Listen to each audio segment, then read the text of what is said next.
Bonjour, mes chers élèves, ravi de vous rencontrer une troisième fois pour la suite de votre programme de la partie 5 qui est la comptabilité analytique. Donc, nous avons traité hier, ou bien la séance passée, les charges de la comptabilité analytique. Nous avons dit que les charges de la comptabilité analytique, ils sont classés en deux catégories. Des charges dites directes et d'autres sont indirectes.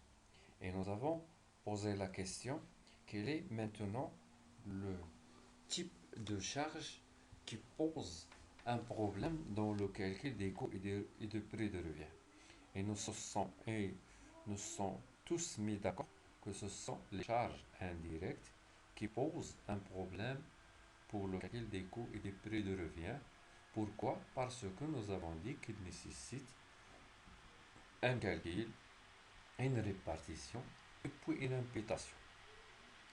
Nous avons dit où se fait ce calcul ou bien cette répartition. Nous avons dit que cette répartition des charges indirectes se fait dans un tableau qui s'appelle le tableau de répartition des charges indirectes. Et quand est-ce qu'il se fait? Elle se fait dans deux temps ou bien en deux moments. Le premier temps, lorsqu'on commence à répartir les charges indirectes aussi bien sur les sections auxiliaires que sur les sections principales, et dans ce cas-là, on parle d'une répartition primaire, et dans un deuxième temps, lorsqu'on répartit les charges des sections auxiliaires sur les sections principales, et dans ce cas-là, il s'agit de la répartition secondaire. Maintenant, on va vous donner, vous avez cet exemple devant vous, une application cas simple. Vous avez cet exemple-là de l'entreprise Pharmaco qui a réalisé une répartition primaire, c'est-à-dire il a réparti toutes ses charges par nature indirecte sur les sections auxiliaires et principales, et on vous demande d'effectuer cette répartition primaire. Donc après une pause pour réfléchir sur l'exemple, on va essayer ensemble de faire une correction. Voilà le corrigé de cet exemple. Donc maintenant, les 22 000, donc les autres charges externes qui ont un montant de 22 600, il a donné 10% aux gestions de personnel, donc 10% des 22 600, il vous donne 2260, 10% à la gestion de moyens, 20% pour la section préparation, 20% pour la section modulage, donc 20% fois 22 600 est égal, ainsi de suite. Pour l'impôt et taxes, ils ont le montant de ces charges est de 1400. Comment il était réparti? Il a donné 10% à la gestion de personnel, donc 10% de 1400 c'est 140, et 90% à la section distribution, donc 90% de 1400 c'est 1260. Que vous voyez ça. Pour la section, ou bien pardon, pour les charges de personnel, ils sont de 56 600 et il est réparti selon, ce n'est pas des pourcentages, mais selon des coefficients. Donc, comment on a obtenu les 20, 20, 21 000 ici?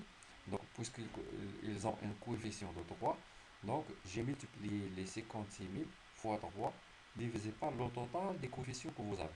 Donc, si on totalise ces coefficients, donc 3 plus 1 plus 3 c'est 7 plus 1 c'est 8. Donc 3 sur 8, 1 sur 8, 3 sur 8 et 1 sur 8. Et ça, d'ailleurs, vous avez vu dans le partage proportionnel dans les mathématiques financières de la première année. Les autres charges, donc on effectue donc ce total et on fait, si vous voulez, ce total-là des charges au niveau de chaque section. C'est ce qu'on appelle le total de la répartition primaire. Donc, parce que nous avons dit que la répartition primaire, c'est le fait de répartir les charges indirectes aussi bien sur les sections auxiliaires que sur les sections principales. Donc maintenant, vous avez un deuxième exemple. Nous avons déjà donné le total de la répartition primaire et on vous demande d'effectuer la répartition secondaire. Donc, qu'est-ce qu'on a dit à propos de la répartition secondaire? C'est le fait de répartir les charges des sections auxiliaires sur les sections principales. Maintenant, vous avez deux sections auxiliaires qui est gestion de personnel et gestion de moyens. Donc, ces deux sections qui figurent ici, ce sont les sections qui vont, leurs charges seront réparties sur les autres sections selon une clé de répartition qui est 20%, 20%, 30, 30, ainsi de suite.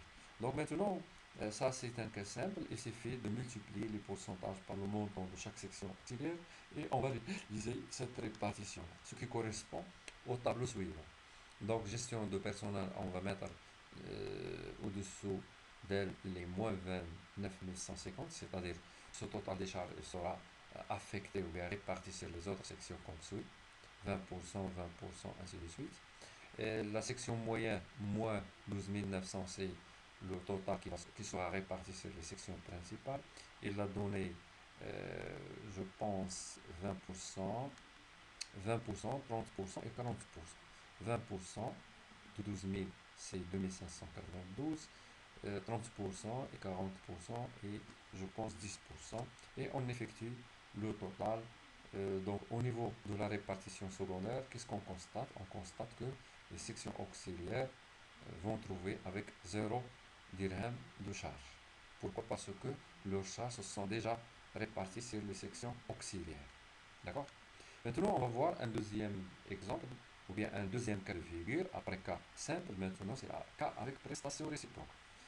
Donc, question, quand est-ce qu'il y a une prestation réciproque? Quand est-ce qu'on parle d'une prestation réciproque? Donc, la réponse, comme vous le voyez, lorsqu'il y a un échange, ou bien il y a une prestation réciproque, lorsqu'il y a un échange bilatéral de services entre les sections auxiliaires. C'est-à-dire une section auxiliaire a fourni un service à une autre section auxiliaire et que cette section auxiliaire elle a aussi rendu un service à cette première section auxiliaire. Donc c'est-à-dire il y a un échange réciproque de charges ou de services entre deux sections auxiliaires. Donc lorsqu'on est devant ce cas-là, un échange mutuel ou bien réciproque des charges ou de services entre deux sections auxiliaires, donc, avant de commencer à faire la répartition des charges, il faut calculer tout d'abord le montant de charges réelles de chaque section auxiliaire. Donc, c'est ce qu'on va voir dans l'exemple suivant, ou bien dans le corrigé de cet exemple. Avec, comme j'ai oublié, le montant des charges de chaque section, ou bien réel d'une section auxiliaire, c'est son montant de charges après répartition primaire, plus le montant des charges qu'elle a reçu au cours de la répartition secondaire. Donc maintenant, si on voit cet exemple-là, je pense que voilà le corrigé. Donc le corrigé, donc nous avons dit avant de faire, si vous voulez, le tableau, il faut calculer le montant de charge de chaque réel de chaque section auxiliaire. Ce montant de charge, il se calcule, si vous voulez, d'après un système à deux équations.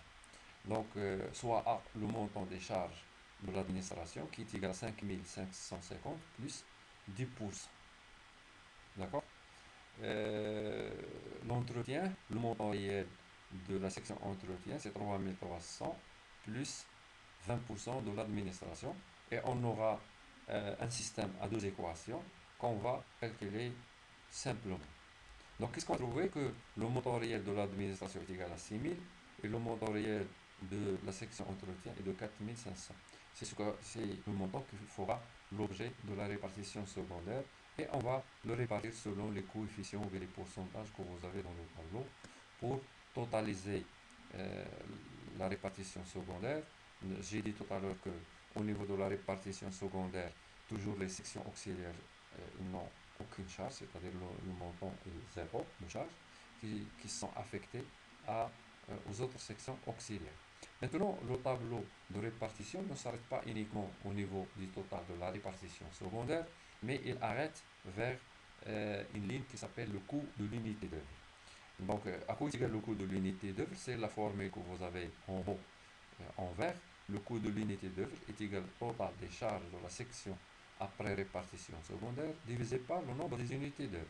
Donc nous continuons sur cet exemple, nous avons déjà la nature des unités d'œuvre et nous avons déjà le nombre des unités d'œuvre. Par exemple, au niveau de la section approvisionnement, vous avez le kilogramme de matière utilisée, achetée.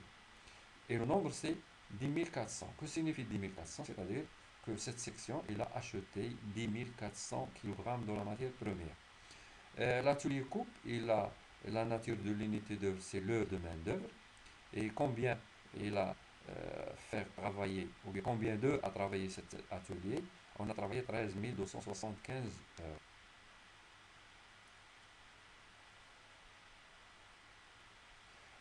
Heure machine pour l'apport. Et donc le coût de l'unité d'œuvre est égal à quoi? Est égal, si vous voulez, que nous avons, il suffit d'appliquer la formule. Donc 5200 divisé par 10 400 égale 0,50. Et 26 500 divisé par le nombre d'unités égale 2, ainsi de suite. Et on passe ces unités d'œuvre. Donc on achève notre tableau de répartition. Et merci de votre attention.